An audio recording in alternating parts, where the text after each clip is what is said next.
আসসালামু আলাইকুম রহমতুল্লাহি ওবরাকাতু। ইন্নাল হামদুলিল্লাহ ওয়াসসালাতু ওয়াসসালামু আলা মান লা নাবিয়্যা বা'দা, আম্মা বা'দ। আউযু বিল্লাহি মিনাশ শাইতানির রাজীম।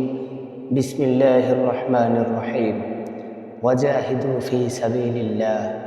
সাদাকাল্লাহুল আলিয়্যুল আযীম।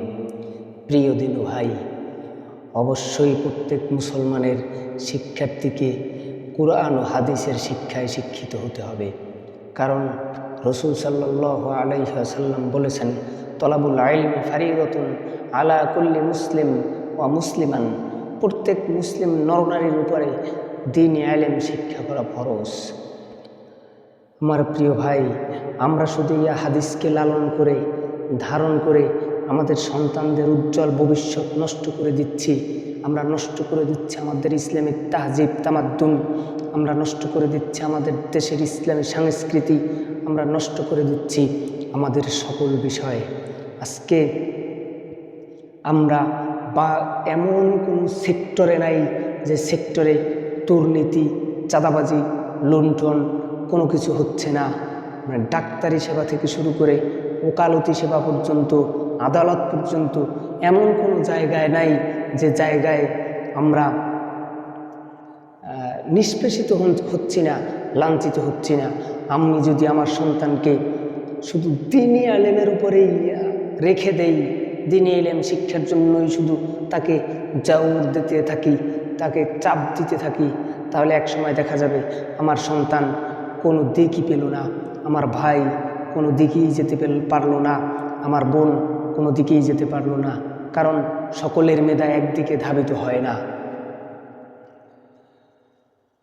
কারণ হিসাবে আমরা তুলে ধরতে চাই, আমরা যে রাসূল সাল্লাল্লাহু আলাইহি ওয়াসাল্লামের এই হাদিসের বিরোধী এটা নয়। রাসূল সাল্লাল্লাহু আলাইহি সাল্লাম যে বলেছেন, তলাবুল ইলমি ফারিদাতুন আলা কুল্লি মুসলিম ওয়া মুসলিমান, প্রত্যেক নরনারীর উপরে হাদিস দ্বীনি ইলম তলব করা ফরজ, দ্বীনি ইলম শিক্ষা করা ফরজ। এই হাদিসকে অস্বীকার করতেছি না, এই হাদিস অবশ্যই আমাদেরকে পালন করতে হবে।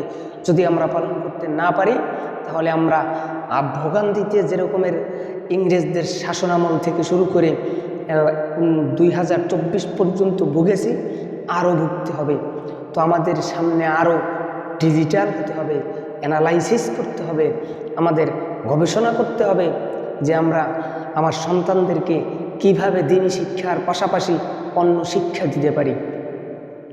এই যুগকে চ্যালেঞ্জ করার মতো আমার সন্তান যেমনিভাবে তার প্রাথমিক শিক্ষা জীবনে তাকে দ্বীনি ইলম শিক্ষা দেওয়া হবে, তার জীবনের চলার পথে ইসলামী শিক্ষা যতটুকু প্রয়োজন, তার দিন, তার জীবন, তার অর্থনৈতিক জীবন, তার রাজনৈতিক জীবন, তার বৈবাহিক জীবন, তার পারিবারিক জীবন, তার সামাজিক জীবন, তার রাষ্ট্রীয় জীবন, তার আন্তর্জাতিক জীবন, সকল ক্ষেত্রে দ্বীনি ইলম কি সেটা তাকে শিক্ষা দেওয়ার পরে আমার ভাইকে, আমার বোনকে সকল সেক্টরে সেক্টরে সেক্টরে সেক্টরে ভাগ করে দিতে হবে।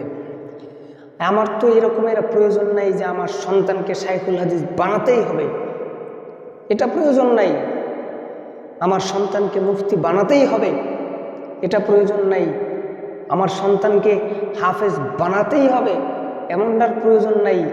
হাফেজ আল্লাহ যাকে কবুল করবে সে হবে, যে মুফতি আল্লাহ যাকে মুফতি হিসেবে কবুল করবে সে মুফতি হবে, আল্লাহ যাকে শাইখুল হাদিস হিসেবে কবুল করবে সে শাইখুল হাদিস হবে। কিন্তু আল্লাহ যাদেরকে এই বিষয়ে জ্ঞান দিবেন না, তাকে আপনি কিভাবে চাপিয়ে দিয়ে তার জীবনটাকে নষ্ট করতে যাচ্ছেন? হে আমার প্রিয় মা বাবারা, যারা আপনার সন্তানকে নিয়ে এমন আশা করেন আমার সন্তান বড় আলেম হবে, জানাজা পড়াবে, হ্যাঁ, আপনার সন্তান যখন মাদ্রাসায় বা দ্বীনি ইলম শিক্ষার জন্য যে কোনো প্রতিষ্ঠানে পড়বে, তখন সে অবশ্যই সহি শুদ্ধভাবে কোরআন তেলাওয়াত করতে পারবে। আপনার সন্তান আপনার জানাজার নামাজ পড়াতে পারবে, তখন আর কোনো বাধা আসবে না। তখন আমাদের এই ব্যাপারে আমাদের কি করণীয়? এই ব্যাপারে আমাদের কি করণীয়? এই যুগকে চ্যালেঞ্জ করতে পারে এরকমের যত সাবজেক্ট আছে, যত বিষয় আছে, প্রত্যেকটা বিষয়ের উপরে আমার সন্তানকে দ্বীনি ইলমের পাশাপাশি প্রত্যেকটা বিষয়ে শিক্ষা দিতে হবে। তাহলেই আমরা এই দেশটাকে আবার সুখী সমৃদ্ধ দেশ হিসেবে গড়ে তুলতে পারবো। যখন আমরা সকল সেক্টরে, সকল বিষয়ে, সকল সাবজেক্টে ইসলামী শিক্ষার পাশাপাশি অন্যান্য সকল শিক্ষার সাবজেক্ট আমাদের ভিতরে চলে আসবে, সকল বিষয় আমাদের ভিতরে চলে আসবে, তখন ওই পশ্চিমা লাল কুত্তদের থেকে ধারণ করা সংস্কৃতি আমাদের অবশ্যই প্রয়োজন হবে না। তারা আমাদের দেখলেই ভয়ে থরথর করে কাঁপতে থাকবে, কারণ আমরা কোনো অক্ষে কোনো তাদের থেকে কম নয়, কোনো দিকেই আমরা তাদের থেকে কম নয়। আমার ভাই, আমার বোনদেরকে বহুমুখী শিক্ষায় শিক্ষিত হতে হবে। আমার ছেলে যেমন কোরআনের হাফেজ হবে, তেমনিভাবে বিমানের পাইলটও হবে। তার থেকে কোনো অন্যায় কাজ, কোনো অশ্লীল কাজ তার থেকে আশা করা যায় না।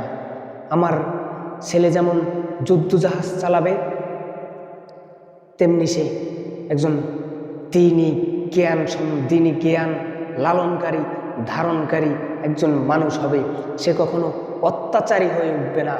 আমার ছেলে যখন দিনী জ্ঞান নিজের ভিতরে লালন পালন করবে, তখন সে যদি সেনাবাহিনীও হয়, সে মেজর জেনারেল হয়, সে যদি কর্নেলও হয়, তারপরও তার ভিতরে মানে অন্যায় অবিচার করার মতো কোনো কিছুই থাকবে না।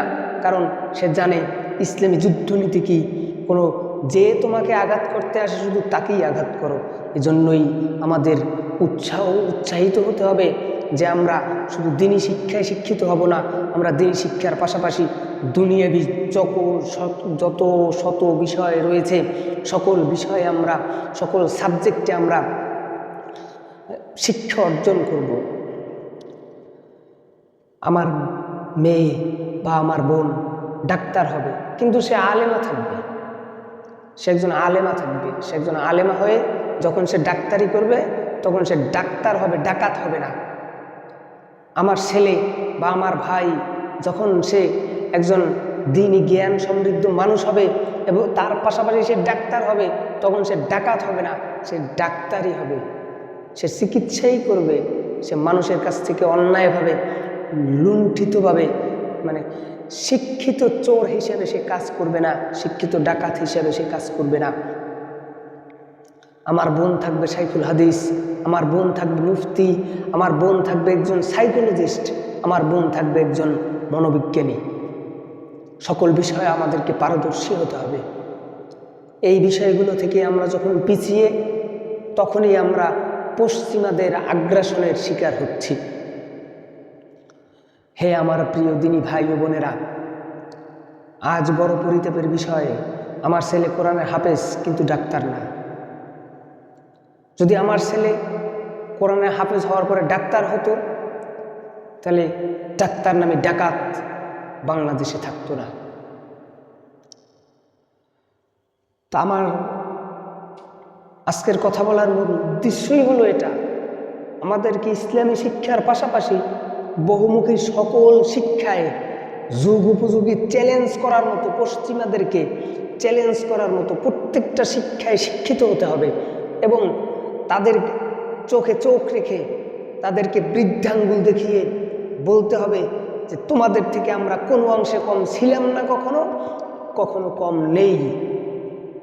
আপনি দেখতেছেন, যখনই বাংলাদেশে ৯২% মুসলমানের দেশ বাংলাদেশ, এই দেশে যখন পশ্চিমারা দেখতে পেল যে বাংলাদেশ একটি ইসলাম পন্থী রাষ্ট্র হতে চলছে, বাংলাদেশে খেলাফত প্রতিষ্ঠার হওয়ার পথে চলছে, তখনই তারা বাংলাদেশে মানবাধিকার কমিশন নামে একটি সংস্থা বাংলাদেশে তৈরি করার সিদ্ধান্ত নিয়ে নিল। মানবাধিকার কমিশন কি প্রমোট করে? সর্বপ্রথম সে প্রমোট করে সমকামিতা। আর সমকামিতা কি? একজন ছেলে একজন ছেলেকে বিবাহ করবে, একজন মেয়েকে বিবাহ করবে। হে বাবারা, হে আমার মায়েরা, আপনাদের লজ্জা হয় না? আপনার ছেলে যখন আরেকটা ছেলেকে বিয়ে করে আনবে, বলবে আমার স্ত্রী, তখন আপনি কি করবেন? আপনার আত্মহত্যা করা ছাড়া আর কোনো উপায় থাকবে না। তো আমরা জাতিসংঘের মানবাধিকারকে বৃদ্ধাঙ্গুল দেখিয়ে, তাদের চোখে চোখ রেখে কথা বলে, তাদের বিরুদ্ধে রক্ত লাগলে রক্ত দিয়ে আমরা এদেশে জাতিসংঘের মানবাধিকারকে চিরতরে বিতরিত করব এবং দেশের যত প্রকার দুর্নীতি রয়েছে সকল প্রকার দুর্নীতিকে, সকল প্রকার চাঁদাবাজিকে, সকল প্রকার অন্যায়কে, সকল প্রকার জুলুমকে, সকল প্রকার অবিচারকে, সকল প্রকার বেইনসাফি কাজকে আমরা বাংলাদেশ থেকে চিরতরে বিতাড়িত করব। হ্যাঁ, তবে শর্ত একটাই, আমাদেরকে দ্বীনি শিক্ষার পাশাপাশি আমাদেরকে দুনিয়াবি সকলমুখী শিক্ষায় শিক্ষিত হতে হবে। আজকে যদি একজন আদালতের ম্যাজিস্ট্রেট সে যদি হাফেজে কোরআন হতো, সে যদি একজন আলেম হতো, সে তখন জানতো, সে যখন তো সঠিক তদন্ত করতে পারত এবং তখন সে কোরআন হাদিস অনুযায়ী রায় পেশ করত। কারো চোখ রাঙানিতে সে ভয় পেত না, কারো কথায় সে দুর্বল হতো না, কারণ তার ভিতরে কোরআনই জজবা রয়েছে। কোরআনে জজবা যার ভিতরে থাকে সে দুনিয়ালুবী কোনো মানুষকে ভয় পাইতে পারে না। আজকের মতো এখানেই শেষ। দেখা হবে রাজপথে মানবাধিকার বিরোধী মিছিলের অগ্রগামী সামনে, ইনশাআল্লাহ। আল্লাহ আমাদের সকলকে তৌফিক দান করুক, আমিন। আসসালামু আলাইকুম ওয়া রাহমাতুল্লাহ।